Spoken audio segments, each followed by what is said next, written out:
Fala, meu querido, chegamos com a quinta questão da prova da FUVEST 2022, penúltima aí dessa série de 6 questões que caíram no vestibular desse ano, né? Então, a gente já está terminando a prova, espero que você esteja aí, que esteja estudando para a prova, tenha entendido os conceitos das 4 primeiras questões, e a gente vai chegar agora numa questão sobre força elétrica, aquele conceito entre, um caso aqui de força, né, que envolve força, peso, tração, tensor, aí, que alguns preferem, e espero que você entenda muito bem essa questão. Vamos lá, então, a questão bem curtinha, que já vai direto para as perguntas, mas que acho que não causou assim, você que estava preparado, viu no começo do ano essas questões de força elétrica, né? Ela não foi uma questão inédita, então isso já ajuda a você pelo menos ter uma noção de como começar. Tem fala aqui duas esferas de massa m, tá? Então essa é uma primeira informação importante aqui, ó, massa m, essas duas esferas de massa m, ambas carregadas eletricamente com a mesma carga Q. Então elas têm a mesma carga Q. Outra informação também importante. São localizadas na extremidade dos fios isolantes, então esses fiozinhos aqui não têm carga, de comprimento L. Tá bom, vamos até marcar essa informação aqui para a gente usar mais tarde. Esse comprimento aqui é L e aqui também é L. Maravilha. Então isso já vai ajudar, os ângulos foram dados, ajuda mais ainda. Preso ao teto informa um arranjo estático. Arranjo estático significa que essa situação está parada, as duas esferinhas estão paradas aqui, estão em equilíbrio. Não é? Te deu a figura, te falou que a gravidade que estava para baixo, e falou para desprezar as dimensões das esferas, ou seja, considerar uma carguinha pontiforme, frente aos comprimentos dos fios, isso não vai influenciar, né? Então a gente não considera um ponto material aí no sistema. Na folha de respostas, faça um diagrama de corpo livre na esfera 1, indicando todas as forças que atuam sobre ela.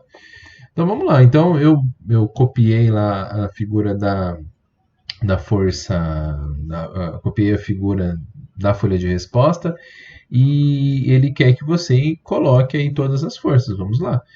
Primeira força, acho que é a mais, não a mais importante, mas a que todo mundo colocaria, né? A força peso. Tem corpo ali, tem massa, né? Ele falou que tem um corpo de massa M, então tem uma força peso. Maravilha. Dá para ver aqui, nesse caso, que existe uma força puxando esse corpo para direita, para a esquerda aqui, né? Então a esquerda aqui, você tem uma força agindo para cá. E essa força vai ser graças às cargas, chamadas aqui de força elétrica. Porém, como existe aqui a indicação de que o arranjo está estático, até ficou torto aqui, vamos colocar ele bonitinho, o arranjo está estático, significa que a somatória das forças tem que dar zero. Ou seja, deve haver aqui uma força nesse sentido, causada aqui pela força de tração, cuja resultante dela, a soma de todas essas forças, dê zero. A resultante dê zero. Então, colocando cada uma das forças, a gente pode representar isso aqui como força elétrica, a força peso e a tração. E aí ele pede para que você faça um diagrama indicando todas as forças que atuam sobre ela, então são essas forças. Seria bom, na hora que você estiver resolvendo a sua prova, colocar aqui que representa cada uma delas. Talvez aí o cara que está corrigindo a sua prova, ele gostaria de que você representasse as forças e também fizesse o que significa cada uma dessas forças. Então, a força peso aqui e T é a força tensora ou tração aí.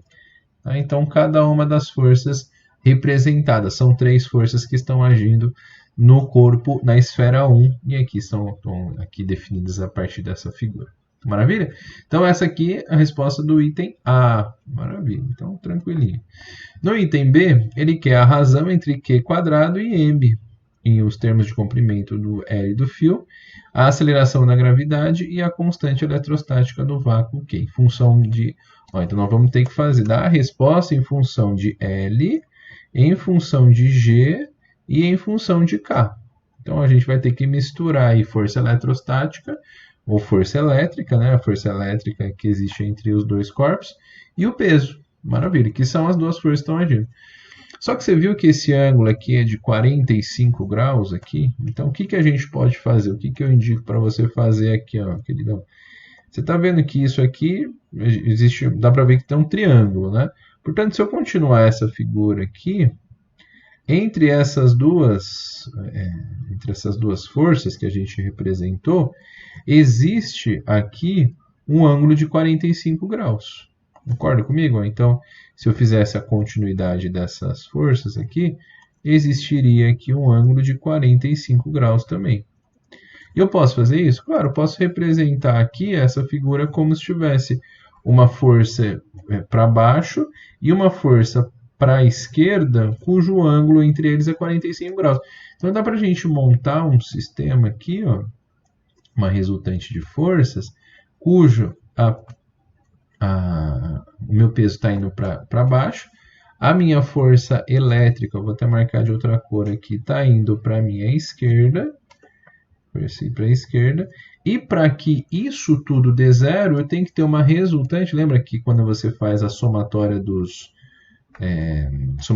vetores e o início e o final são coincidentes, a resultante é zero, né? Então é por isso que se você pegar todos esses vetores aqui, a gente vai ter essa condição, força elétrica e aqui a tensora, né? Então em cada um deles a gente viu literalmente que a somatória dá zero, o que me dá um arranjo eletrostático, um arranjo estático. Consequentemente, a gente viu que esse ângulo aqui, para que isso seja possível, que esse ângulo tem que ser 45. Com esse ângulo de 45, olha que maravilha, a gente sabe que aqui é a componente horizontal e vertical, né? Então forma 90 graus. Então você tem o cateto oposto e o cateto adjacente a partir do ângulo de 45. Quando a gente fala de cateto oposto e cateto adjacente, a gente fala de tangente. Então a tangente de 45 é igual ao cateto oposto, que é a força elétrica, sobre o peso. Maravilha. E aí, ele não te falou, mas esperava que você soubesse isso, que a tangente de 45 vale 1, e a força elétrica aqui é igual, sobre o peso tem que dar 1. Que informação que a gente tira disso? Que força elétrica e peso são iguais. Multiplique em cruz, né? Então nós podemos escrever, vamos escrever aqui, ó, que o peso é igual à força elétrica. Quando eu escrevo isso, eu já encontro que o peso é m vezes g e que a força elétrica aqui é K, Q, módulo de Q, né? Vezes o módulo de Q sobre D ao quadrado. Quando aparece esse sistema, de cara já surge para a gente o que a gente estava procurando, que é Q quadrado sobre M. Por quê? Porque as duas cargas são iguais, né? Então em módulo isso vai já facilitar para a gente, e a gente vai poder escrever M vezes G é igual a K, Q, vamos colocar Qzinho, né? Q ao quadrado sobre D ao quadrado. Então, basta a gente fazer aqui, deixar isolado o Q quadrado sobre M. Então, vamos passar ele para cá, vamos passar esse M dividindo e vamos passar esse D quadrado para lá. Então, a gente pode falar que G vezes D ao quadrado, está vendo? Eu passei o D quadrado e vou passar ele dividido. Dividido por K, dividido aqui por K, é igual a Q quadrado sobre M, que é exatamente aquilo que nós estávamos procurando, né? Q quadrado sobre M é a pergunta que ele nos fez aí. Maravilha. Quando eu tenho essa informação, a gente pode fazer... chegou na resposta? Não, porque ó, tem G e K, beleza, mas tem D. E a gente tem que achar quanto vale a bendita dessa distância aqui, né? Temos que achar quanto vale a distância entre as cargas. A pergunta dele aí, na força elétrica, né, a distância entre as duas cargas, e ele não me deu.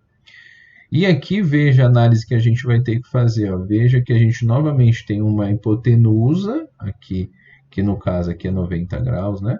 Então você tem uma hipotenusa L e você quer achar só esse pedacinho aqui, ó. Vamos chamar ele de D1, tá? Vamos fazer essa figura aqui para ficar explícita para você. Ó. Você tem uma condição onde você tem um L aqui, ó, esse tamanho L, e eu vou chamar ele aqui de D1, tá bom?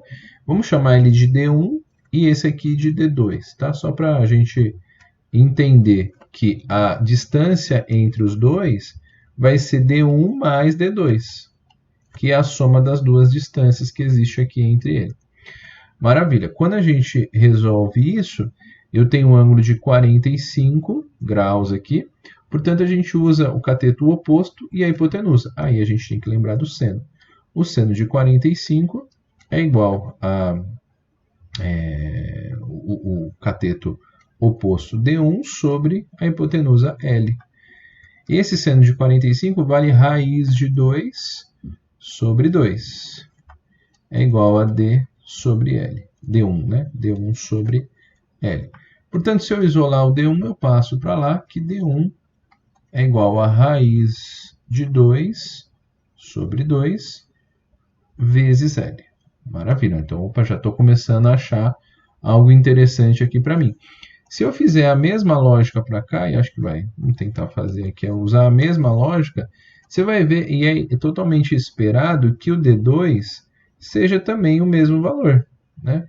Uma vez que esse ângulo aqui também vale 45, esse ângulo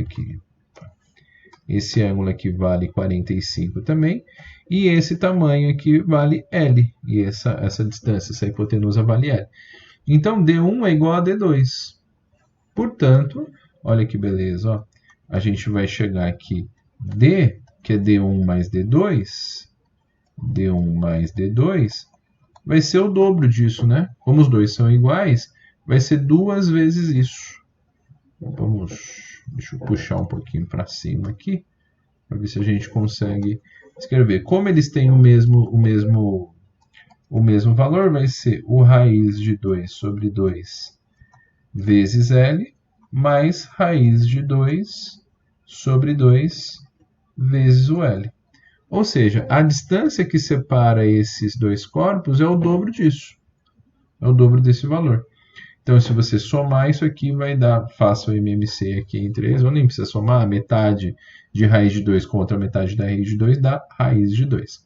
Portanto, veja que essa distância, que é Dzinho aqui, eu chamei de Dzão, né? Vamos apagar e vamos colocar Dzão aqui, que é a distância que eu vou usar para ele. Essa distância aqui, que a gente chamou de Dzão, Dzão ao quadrado, ela é dada, deixa eu puxar um pouquinho aqui para cima, ela vai ser dada, esse D, ela vai ser dada como raiz de 2 vezes o L. Então, esse é o valor de D que a gente vai substituir aqui. Então, para a gente encontrar o valor de Q quadrado sobre M, vai ser igual a G vezes, aí no lugar de D quadrado a gente coloca raiz de 2 vezes L sobre K. Só que esse raiz de 2 sobre L tem que ser ao quadrado. Portanto, para a gente chegar na resposta que nós estávamos procurando, aqui, o Q quadrado sobre o M, ele tem que ser G vezes raiz de 2 ao quadrado é 2. E L ao quadraado dá L ao quadrado. Então, é 2 vezes GL ao quadrado dividido por K. Veja que esse valor que a gente estava procurando era em função da gravidade, em função do comprimento L, não o comprimento D, né? Esse comprimento D foi o que eu meio que inventei esse valor para que a gente pudesse chegar, para que chegasse em função de L. Então, deixa eu diminuir aqui para ver se cabe tudo agora. Veja, a gente quer ele em função do comprimento L, em função da gravidade G e da constante K aqui que ele estava perguntando para a gente, né? Então, com esses valores aqui, a gente encontra a solução desse item B. Um pouquinho mais de trabalho, mas acho que não é, como eu disse para vocês, não era uma questão inédita aí no sistema, tá bom? Beleza, vamos para o último, acho que vai caber aqui, eu vou ter que fazer um pouquinho menor, mas acho que vai caber. Aí ele considere que as mesmas esferas são conectadas por fios e conectadas às extremidades de uma bola constante igual a 50 newtons por metro. Então, essa mola, agora eu meio que esqueço a situação, tá? Eu peguei essas duas cargas que nós temos aqui e eu coloquei uma esfera entre elas, né? E acontece o equilíbrio quando existe uma força de 0,1 newtons existente entre elas. Se eu pudesse representar, eu falaria o seguinte, ó, é como se eu pegasse aqui duas esferinhas, vou pegar essas duas esferinhas aqui, e coloquei no meio delas, eu coloquei uma mola.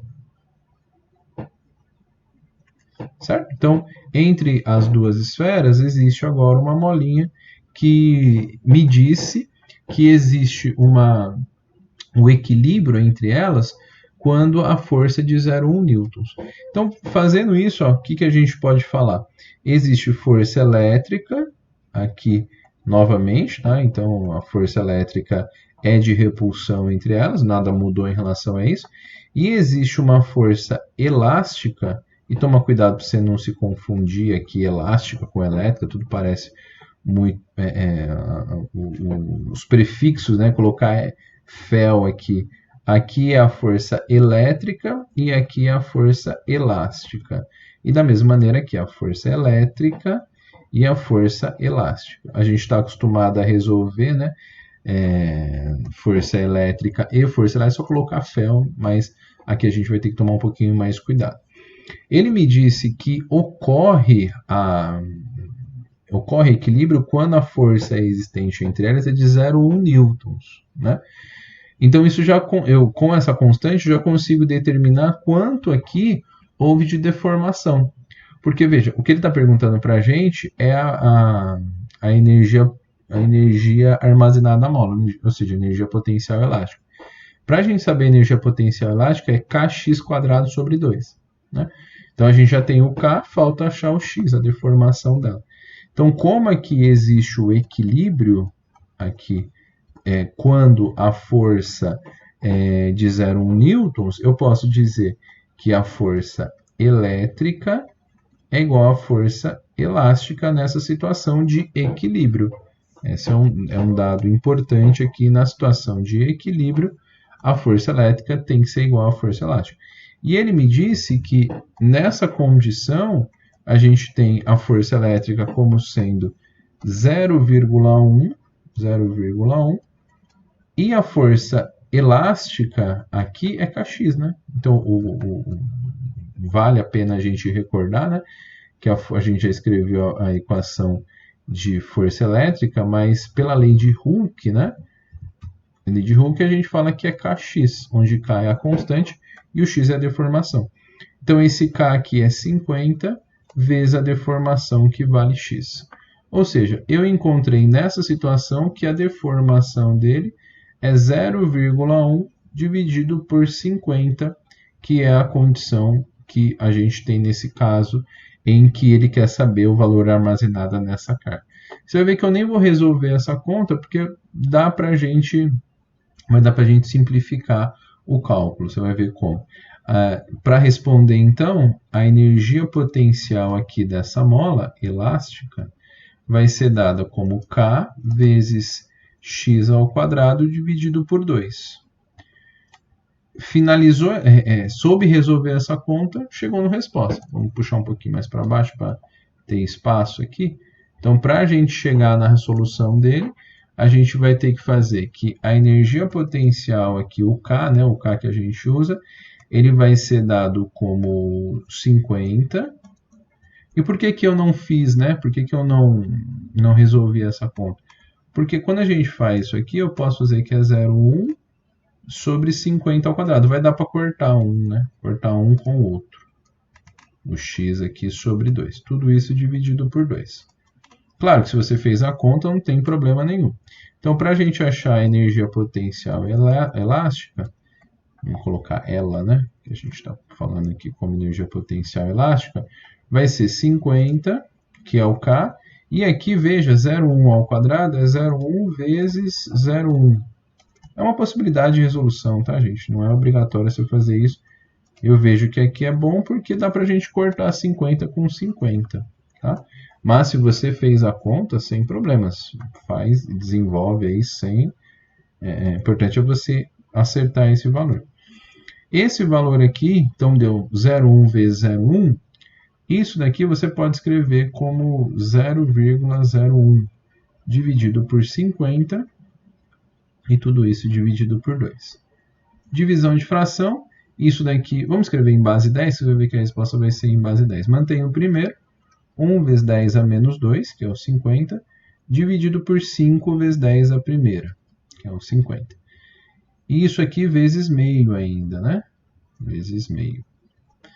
Quando você faz isso, você pode colocar como sendo 1 vezes 10 a menos 2, dividido por 10 ao quadrado, que é 50 vezes 2. Ou seja, se você fizer todo esse cálculo, você vai descobrir que a energia potencial elástica aqui vai ser 1 vezes 10 elevado a menos 4 joules. E assim você chega aí na solução do que ele estava perguntando para você, energia potencial elástica, que é quando você retira aquele sistema, vamos diminuir para ver se pega tudo agora, ele tira todo aquele sistema e monta o seu valor que estava sendo perguntado, né? Quanto que vai ter de energia potencial elástica se eu tirar essas duas esferas e colocar uma molinha entre eles, que é a situação que nós descrevemos aqui. Bom, então acho que é uma matemática aqui que você tem que tomar um pouquinho de cuidado, perigosa, mas que acho que você conseguiria aí resolver sem grandes problemas se fizesse com bastante cuidado, bastante passo a passo, tá bom? Então, questão número 5, caiu aí sobre força elétrica, essas resultantes de força quando existe a ação de uma força elétrica e a força-peso. Espero que eu tenha te ajudado. Se você não se inscreveu aí no canal, nos ajude se inscrevendo e também dá um like aqui para poder chegar longe esse vídeo. Grande abraço. Falta só mais uma questão F6 da prova da FUVEST 2022.